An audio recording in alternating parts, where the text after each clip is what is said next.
Guys, Barrett Freeman here with another episode of the PropertyTales podcast. I'm here with Melanie Chestnut McFarland. She's literally my neighbor here in Corbin, Kentucky. How are you? Good. How are you doing? So you have a really interesting and unique background. Mm-hmm. I think it's interesting. I think most people would think it's interesting. And so that's why I wanted you to come on today. Thank you. Thank you for having me. It's I suppose it is an interesting background. I grew up with it, so you don't really realize it's interesting until you start talking to people about it, you know? Right. Yeah. You couldn't be in a world farther from mine, even right now, but certainly your background. So obviously the reason that you're here is because I think it's just fascinating that you were in the military. Mm-hmm. And so what branch were you in? I was in the Marine Corps. I was a dog handler in the Marine Corps. Yeah. A lot of good training. So I never went to combat, but I did do a lot of good training and met some really cool people.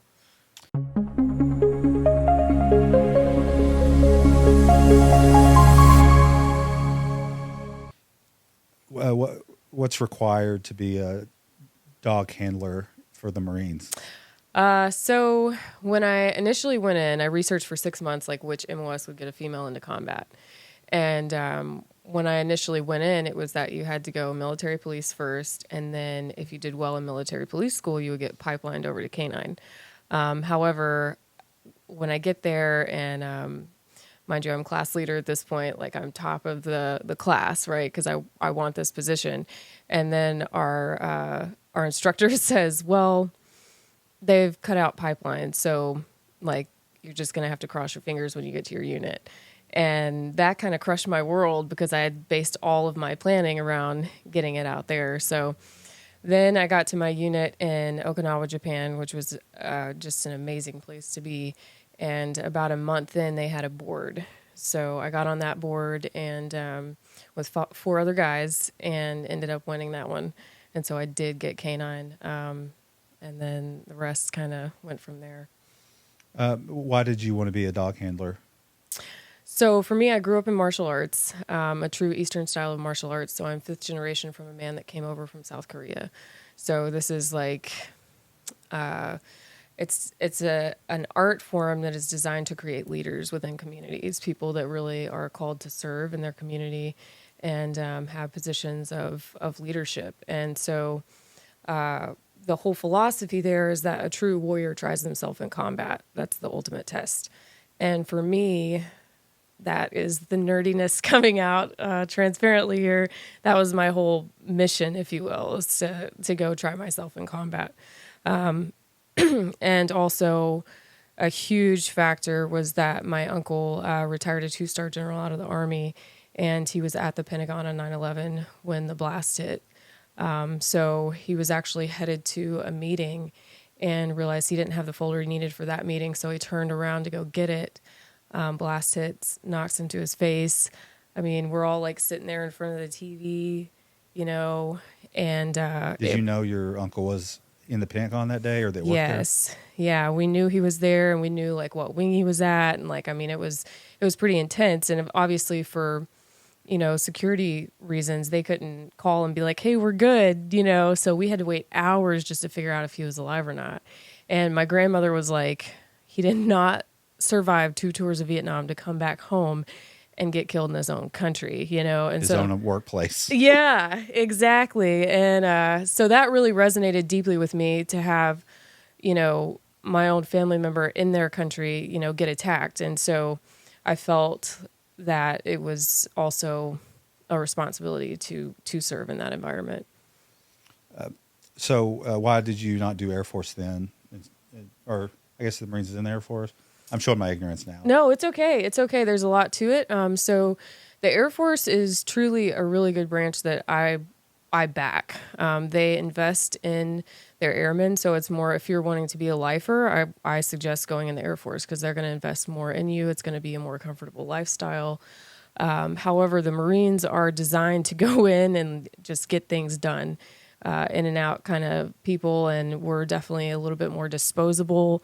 It's not designed for a long-term investment as much. Kind of a young person's game. Yes, yeah. So will you describe the training you went through to be specific to the dog handling? So dog handling school was one of my absolute favorites. It's very competitive. It's very real. You can't fake it because a dog isn't going to lie. You cannot talk a dog into lying. So you either get it or you don't. And they say that energy runs down leash. So if you don't have the confidence to work your dog, it's going to show, so you truly have to be centered and present and confident in what you're doing because energy runs down leash, and also if you're K-9, the way it works is you train with your K-9 unit, you do all of the workups and everything together as K-9. And then when you get selected for deployment, you get attached to another team or company or battalion, however they're doing it.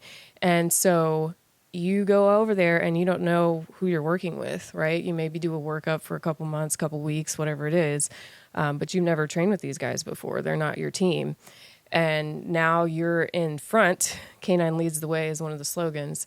So you're in front with your dog, in this harsh environment, and you have to be able to tell whoever you need to tell what your capabilities are. And if your capabilities as a dog team don't align with the mission, you have to be able to say, hey, this is going to get people hurt. We can't do this. And so the PT and the physical training outside of dog handling was really intense because they had to make sure, like, not only could you operate a dog, like you had to be able to operate yourself and be in the front and still make those decisions. And, allow the dog the time and space and safety to be able to operate correctly. So it's pretty complex. So how do you get there to that conclusion of, understanding the dog, understanding its limitations, and then also being able to lead in the front? Like, what's the journey to get to that? The journey there. Okay, so I have a tendency to put the cart in front of the horse here, which is what I did answering that. So you get to K-9 school. Which is where? It's at Lackland Air Force Base in Texas. So that is like the hub of all K-9. It's really neat. You meet legends there. I mean, dog legends, human legends, like there's just legends there. And it's statues of dogs there? Yes. Yes. There are statues of dogs all over the country now, all in different bases. It's pretty cool. And I actually have a scar from a dog that took out a huge cache. Found some great stuff for us, in the war. But so you get to Lackland Air Force Base and you start by like the basics. So you've got like a book and like what's dog psychology. And then there's like this whole thing about how we as humans want to place this like personality into our dogs. Like we want to give them a soul and like all of these things. And so that's very human and natural. However, if it comes down to it, you need to be able to like let your dog go, And so they do put us through some conditioning there as to like, what are priorities and, what's the psychology that you're going to go through in building this attachment with your dog. And so there's a lot of that. And then there's like classwork. Yes. So it's a classroom setting and, you're going through a workbook and then you've got like first aid for you, first aid for the dog, how to handle a leash, how to do gear and equipment. And then we go outside and we've got these ammo cans, like actual ammo cans and our leash and a choke chain. And that's our dog as the ammo can. So we have to stand there like absolute idiots doing our corrections and our commands on an ammo can. So we practice first there, and that way, because there's this whole technique to when you use the choke chain, it has to cinch a certain way so that it communicates to the dog to stop. And if you don't understand the positioning of that, you're not going to get a good correction. And it's a technique, So here we are learning techniques on ammo cans, and then there's like a praise voice, a command voice, and a correction voice, and so you have to actually change your energy and your presence. Because if you're praising a dog, you're like, woohoo, good boy. Like you're happy. And it's this whole thing. It gets them amped up. They're excited. Like they feel that, you can't just be like, good job, And so we had to learn how to make those switches really quickly. And then if you go to correct, you can't just say no, no. And you have to mean it. Like I'm going to mess you up if you do that again, and so you get used to whipping these emotions out like a tool. Yes. Yes, it's very quick transitions, and it's really interesting, looking back through it with different classmates. Like some people, because it's all your throat, and you can tell people that grew up being very quiet and that weren't used to communicating. Like you. Yeah. So was it a big learning curve for you? Certain aspects of it were, for sure. I volunteered to take the most challenging dog out of the team of dogs. Why? Because I really like going all in. I like doing the hard things. I really enjoy a challenge and, pushing past a lot of adversity. It brings me a lot of peace. And it just seems counterintuitive that there would be the most challenging dog for the dog handling program. To me, wouldn't that filter them out? So it's really neat, and I think it's powerful in the class to have a different variety of dogs, because it shows like here's a very calm, even-tempered dog, but do they have a drive to work? Because if you have a really laid-back dog, chances are you got to amp them up to even go find something. But if you have, Sorry, 1 second. yeah. Do you need some water? Thank you. You don't mind if I drink after you? No, it's okay. If you have a high drive. I can wait a second. Sorry. Is that tone good? Is my speed okay? It's real wonderful. Okay. All I had right. a little tickle in my throat, and it wasn't going away. And could you see me over here drowning or something? I was like, yeah. I don't want to ruin your story. No, it's okay. So, but yeah, you're talking about we were talking about the most challenging dog and of the options, and it's just counterintuitive. It doesn't make any sense. But Yeah. you're saying that the different experience with different dogs is Yes. Good. Yeah. So, really with anything, humans, animals, like everything has its balance. And so if you've got something that's like super high drive over here, it's going to be kind of lacking something over here. Or if it's super chill, it's going to be lacking something over here. It's just the way it works. If you got more on this side, you're going to have less on this side, And so when you have a dog that's really intense, that means they're going to work for you better. They're ready to go. As opposed to a really laid back dog. He's just kind of like not in a hurry. He's just taking his time. So you got to like amp him up, And so when you have a class with a wide variety of dogs, you really get to learn like, okay, what do I do for this dog? What do I do for that dog? And I didn't realize how much dog handling school would set me up to be a better parent. Because think about like kids, we're talking a couple years for they're really communicating, so you've got a long time span there where you're reading nonverbal cues and like having to pick up on things that, maybe you didn't think you were going to have to pick up on. And so give nonverbal cues. Yes. Or were you using some of your dog handling? Yes. It's like, I'm feeling really anxious and I don't know what to do and you're crying, but I'm going to relax and be calm so that you can relax and be calm. It's like the same, it's all connected, So yeah, we did ammo cans and then we got to get our dogs. And once you get your dog, it's a game on, you really have to be in the zone and stuff. It's intimidating for sure, because working dogs are not pets. They're very different mindset. And Is that an easy switch for you to flip? Yeah, at that point it was, because I feel like I had just transitioned from like a house human to like a working human, like going from non-military. I was a cosmetologist, just very girly, wore heels to work and, lots of makeup and just, fun and playful. And then I joined the Marine Corps and it's a totally different world. So I had made that switch, which I think really helped me in the transition to working a dog for sure.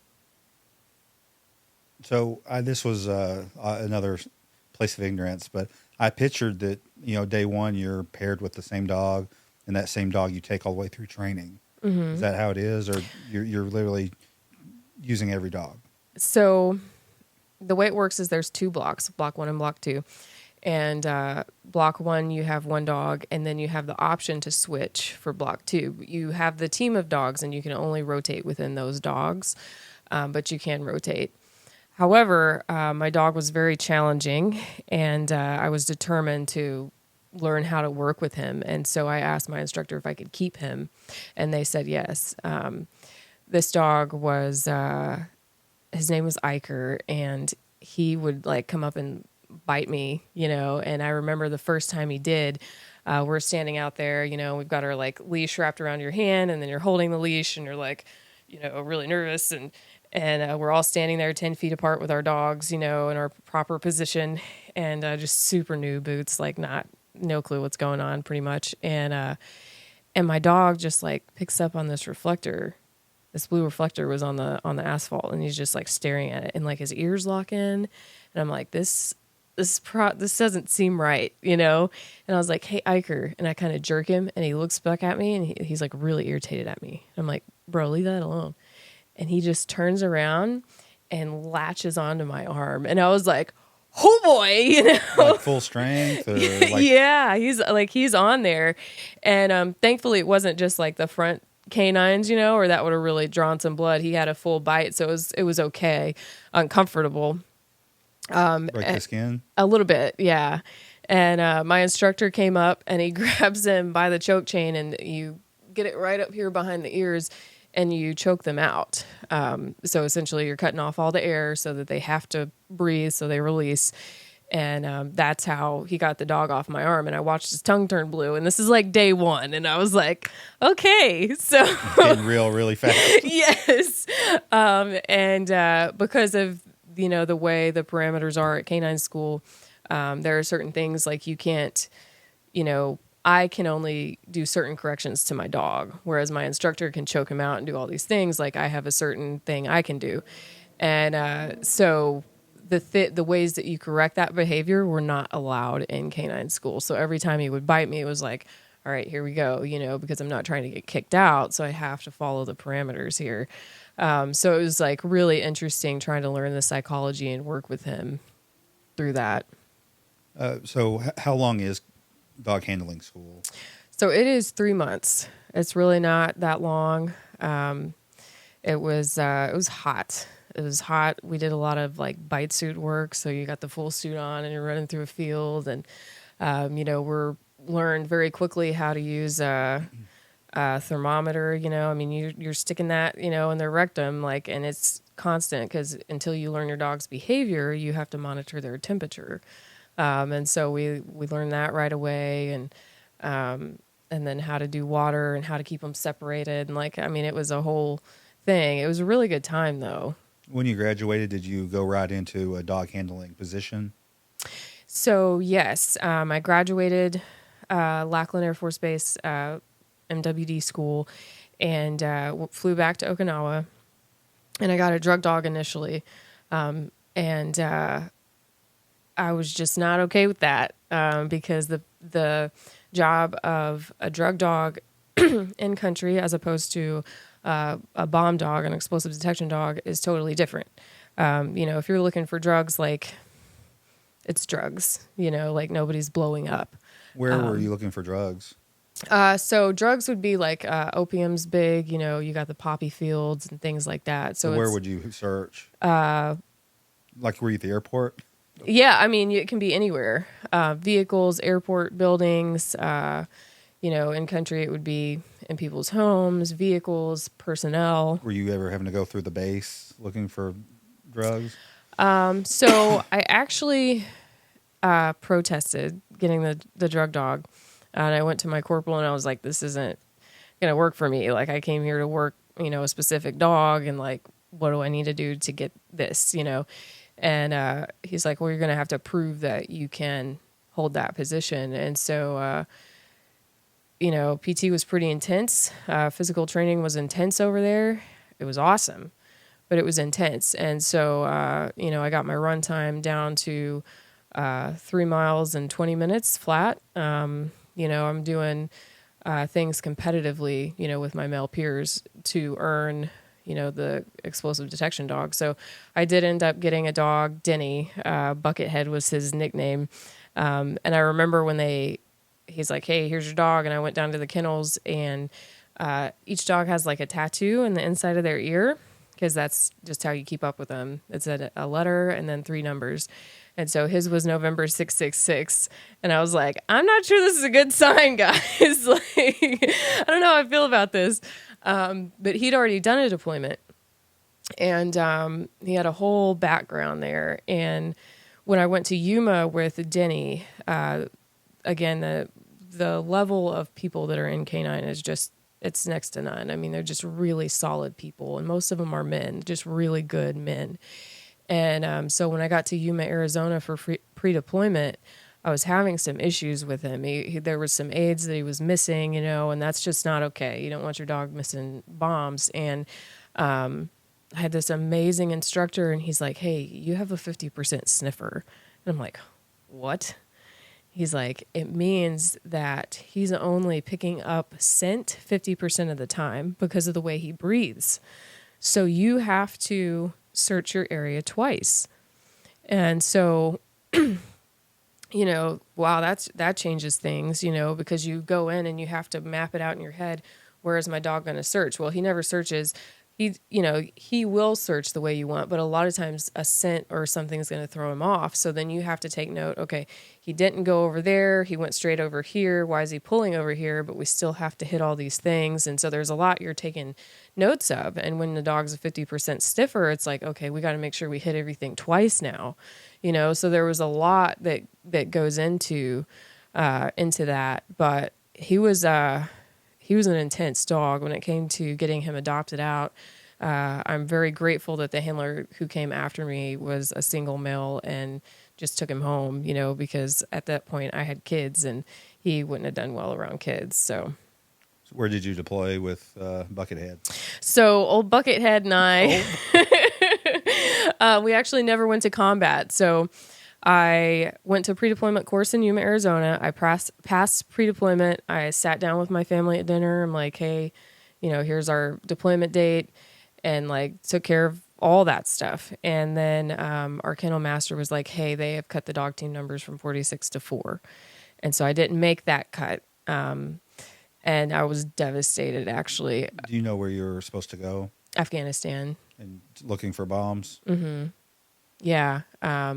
What year was that? That was in 2013. Mm-hmm. What was going on over there in 2013?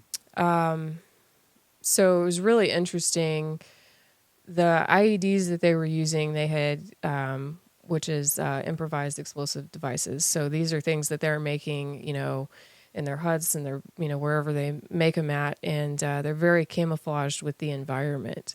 So I had an acquaintance who was EOD, and so these are the guys that like dismantle bombs, you know. And so he's walking me through part of the EOD section, and I'm seeing like what they're using now, and like a lot of it, like there was a shell and it was a rock. It looked like a rock, but it was just a shell, and the explosive went underneath that. You know, we were taught to like pick out anomalies in the baseline. So like if I see over here, there's sheetrock, but then like there's a square cut out of it and it just looks like fresh paint or a little different, like, oh, that's a red flag. You know, we're going to keep our distance, and I'm going to send the dog in to check that out, you know.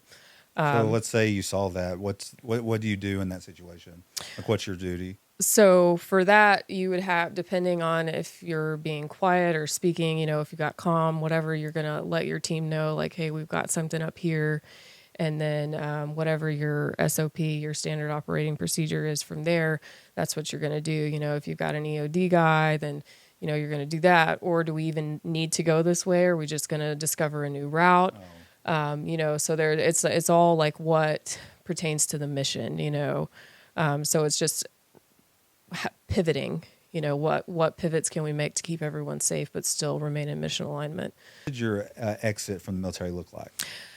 So that really, that was the start to like going down the slope for me. You know, we do all the transitional classes, and I believe the military is truly investing a lot into helping people transition out. And there are a lot of veterans that are putting a lot into helping to make this, you know, a better process. However, it's very challenging. I didn't understand what I would be facing, it didn't look like anything we'd covered in the classes, you know. So I was a cosmetologist before I joined. And in Alabama. I got out and I had a 6-month-old.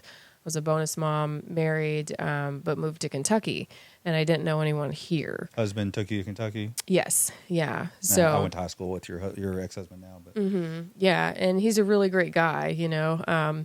However, a lot of times people jump the gun when they get married in the military. It's a pretty common thing, you know. It's just a different environment, and it's not very conducive to finding, you know, a lifelong partner. It's just a different environment. Good man though. But anyway, so I was here, and it was really, really isolating because the last unit I was in, I was the only female out of 2 kennels. And so I was one of the guys, you know. I mean, it's not like I'm texting these guys at night or anything. I mean, they're all had families and things, but like when we come to the kennels, like a majority of my day from like 6 in the morning until 5, 6 at night, I'm working with these guys. Like we're talking about life. Like probably leaves a scar or two. Yeah. Well, I mean, I got some tough skin, you know, and I can spit it back out. That's what I'm saying. That might not transition well to day-to-day civilian life. Yes. You know, going from talking with the dudes back and forth to like making mom friends. Like women do not communicate like men, period. And you know, so I got used to seeing these guys every day, and then you get out and it's like, I'm married, you're married. I'm not going to just like, hey, what's up? How's it going? You know? So I'm like not really communicating with any of my friends. And then being a new mom, bonus mom, and, you know, trying to figure out what it's like to just be like a regular American, you know, was really a culture shock for me. You know, there's a lot within our societies it's pretty disconnected. You know, we're generally kind of an isolated culture anyway, just because of we have so much technology and convenience, and we just don't do what we used to do. Like 100 years ago, 150 years ago, they would have like wash day or like bake bread day, and like the women would get together and they would just have like this community, you know. It was very organic. And today it's like as a mom and a woman, you're supposed to have the house looking good, keep up with the kids, you know, keep up with the laundry, and like do all of these things and run the errands, and like and be a good spouse, and you're doing it all by yourself. Like all by yourself, and you're figuring out how to be a mom for the first time, which is crazy. It's awesome, but it's definitely not like anything I've ever done, you know? And so there was a lot of like feeling overwhelmed, a lot of like not knowing what to do next. And, you know, my daughter, I remember her having like night terrors, you know? And so that's like, just to explain it a little bit, like your child wakes up, your little baby wakes up in the middle of the night, and then they're just screaming. They're just screaming. And it's like you cannot soothe them. It's like nothing's working. And the only thing that would work is when I took her out under the stars, and she would look up at the stars, you know? And so it was like, I just remember like doing that and being like, what is this? You know? Was that a big breakthrough? When I figured it out, it was huge, you know, and it was like, I kept trying to like do what the book said, like, oh, if your child's crying, do this or do that, you know? But then when I listened to my instinct, take her outside, that's when it worked, you know? And I think that's a very important for us to lean into. But like the 30th thing you tried though? Yes, it was absolutely down the list. It was my instinct. No, you're throwing everything against the wall. Yeah. No, I'm not putting down like mom instinct, but yeah, it was intense. It was intense. Yeah. So I invited you on too, because you are growing a company, growing a brand. Mm-hmm. So what's your company about? Yeah. So Wolf Mother, thewolfmother.com is where you can find me. And I'm what I like to call an empowerment technician. So when I hit that rock bottom, before I knew it, I had like developed an eating disorder, and I looked in the mirror. I didn't recognize myself, you know, even down to like the clothes I was wearing. Like I was just like, who is this person? Like I had no idea who I was. and just felt very lost and unsafe in my own skin. It was just really, really strange. And so, one foot in front of the other, I figured out how to put my life back together and how to become who I needed to become. And really, what it comes down to is like a lot of us, we don't understand what genuine love is, what is real, true love. And so it was kind of like this search for that. And what I found was if you're struggling to love yourself, you first must establish self-respect. And once you have respect, the love grows organically because you've given yourself something to see, oh, I'm worthy. Like I look up to that. Yeah, that's good. I like that. And so then you start to like fall in love with that. And so it was through the actions that I started developing self-respect. And then I started understanding what love actually looked like and what are healthy boundaries and what is like a healthy life look like. And then it was like, oh, okay, so I don't like where I'm at, but I've changed all of these things. I've like defeated my eating disorder.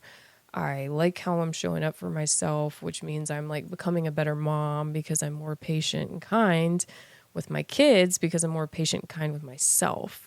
And so what I specialize in is next step coaching. Because the next step often is the one that's like the hardest to see, because when you're climbing the ladder, a lot of times we focus on like that fifth step up there, but you can never reach that fifth step until you grab this one, and so a lot of times it's the hardest to see because it's right in front of our face. And so I help you work through like, okay, what do you want your life to be like? Where do you want to be? Okay, let's figure out your next step to get there. And, my methods work because I've literally used them, to create a reality that I love. So I do that. And then I teach women's self-defense. And then I do women's retreats. So I host with a friend of mine, we host 2 a year. And then I also am a facilitator. So I fly out to other events and we'll host like a certain portion there. Or if you have a group of like, 8 to 10, 15 friends and you guys want to have like a weekend and you're like, okay, we want to do this, this, and this, I have a whole Chinese menu of things that you can pick from. Do you want to learn, how to really feel safe in your feminine, in your body, in your feminine energy, okay, so here's how we can, do that. Or are you looking to break some patterns that you see within yourself, or do you feel like crap and you've got headaches all the time? Let's like talk about what is that? Why are you doing that? So you can really like Chinese menu it. I also have a friend and work partner, the same one I do the retreats with. She's an incredible sound healer and among many other things, she's very talented. She spent 5 years in South America traveling. And so she and I make a great team when it comes to hosting these events and really cultivating just a really like powerful experience. So I do that. And then I'm also working on a book right now. So it's just, constant evolution. What's the next like 2-3 years look like for you? Where would you ideally be? So I'm working on the book right now because my next push is to really get into public speaking. I really truly believe that we hold the power within ourselves to create whatever kind of life we really want. And you can only create the life you want if you understand, one, you're worthy of it. Two, here's how we take action. Because if you do not start moving, God, the universe, all the things around us cannot help you get into that path until you're actually moving towards it, So public speaking to help people understand how to create the reality that they love.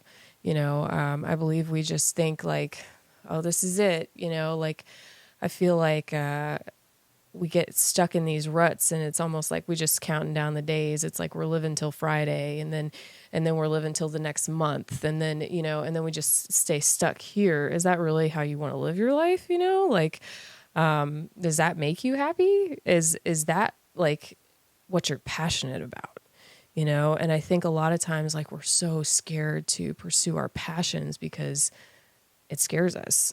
But the fact that it scares you means like that's yours and you need to go after it, you know? And so I really, my goal is to help empower people to understand like how cool it is to just send it.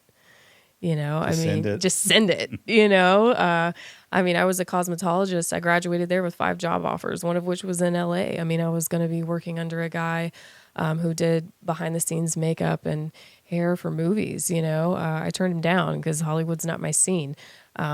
However, like when you go full send on something, people recognize that and they are like, oh, I'm going to support you because you're not afraid to take a chance. You're not afraid to fail, you know, and failure, like what is failure? I think we really have the definition of failure wrong. Like failure is a really good teacher and it's a really powerful thing because once you fail, then you understand, oh, that didn't work. So now we're just going to like make a pivot and then get back in our train of thought, you know, get back on track.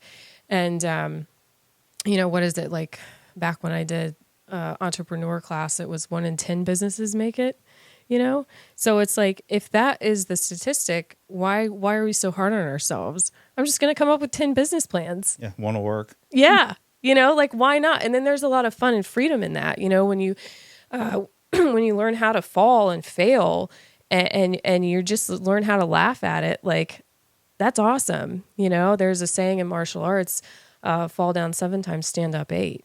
You know, when I was teaching a kids class, one big thing that I did was speed drills on rolls.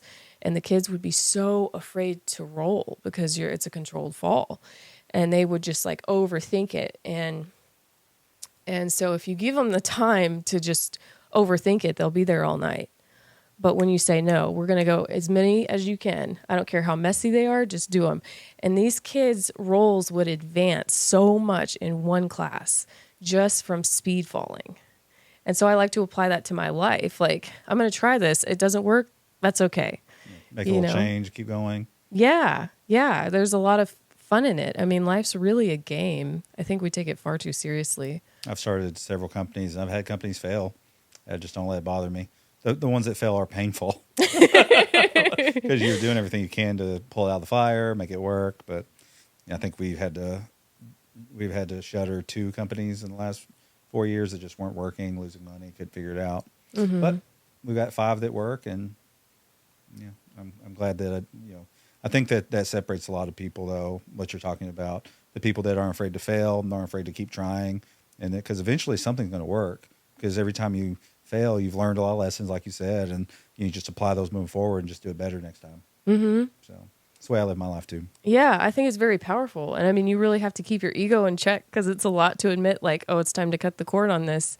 You know, I mean, it's an ego thing. People don't want to fail. Mm-hmm. You know, like it's some like a bad word, but I think your message is very, very powerful. Thank you.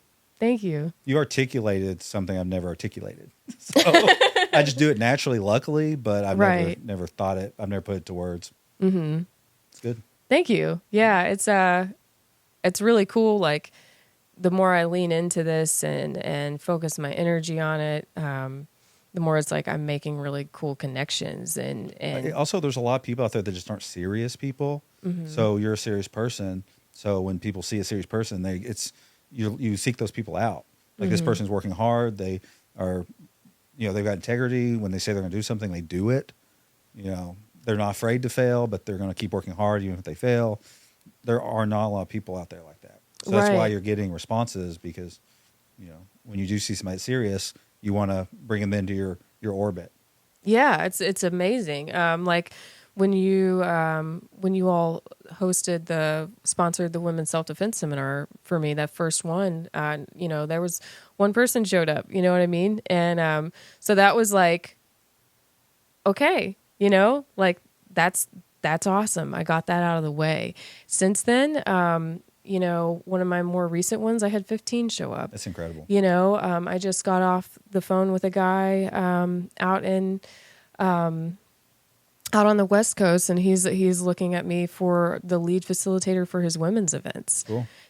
So I mean, it's like I've got people calling me now asking me for things, and that is like, how cool is that? You know, it never would have happened if I didn't have the courage to step out and just have one person show up. You know, I mean, you have to be willing to look like an idiot, you know, and I've laughed at myself so many times because, I mean, You have to. yeah, like, where's the fun in taking yourself too seriously, Right. you know? But it is deadly serious. I mean, what we're all trying to do with business and life. I mean, I think people, I don't know, you probably can articulate better than I do, but I mean, it's your life. It's everything. Like, why aren't you going 100%? Yeah. But a lot of people are just stuck or frozen or scared. And so, I mean, your message is pretty clear. Like, stop that. Yeah, no, I love that. Like, you get one life, and excuse me, You don't have to take it deadly serious, but go for it. Go for it. Full send. Yeah, full sin. Like, one thing I love, I did a reel about it, but like, you know, I truly believe this: fear not death, for your hour is set. So if you have a timeline, right? Like, time just keeps going, and like, here's your hour, like, it's set. So, you know, it doesn't matter if you're like stuck in this cycle and you're just kind of like going with the flow, you know, life's just easy, whatever, it's convenient. And then you hit your time and you're done. Like, that's it. You're checked out. Or you're like, what do I love? Like, what makes me super excited to wake up and go? And you lean into that, and then you start facing fears, and then you start making these hard choices and betting on yourself and like taking really hard action and like falling and keep going. And then you, like, next thing you know, like, you're really living your dream, you know? And when you go, you're going to hit your time. You're going to hit your time either way. Like, who cares? You know? Yeah, that's beautiful. It gives me a lot of freedom and a lot of peace to just go. That's awesome. Is there anything else going on you want to talk about before we wrap things up, as far as any events coming up or anything that you need to shout out? No, not really. Just I am actually working on an office space so that I can take in-person clients for the next step coaching, Just and let me some know other when you're things ready like for that, that. because I can point you in the right direction. Okay, thank you. We get all kinds of calls. People want us to help them rent their space or looking for space. So, you know, that's the commercial side is, you know, kind of our specialty. Sweet. Yeah. So, all right. Well, this has been really, really fun. Yes. Let's not wait a year before we do this again. Because with you and with me too, there's always something going on. There's always something to talk about. A lot of growth. It's really cool. Yeah. It is Yeah. cool. So, all right, guys. It's been another episode of the PropertyTales podcast. Thanks for joining us. We'll see you next time. That was awesome. Yay, thank you. No, thank you.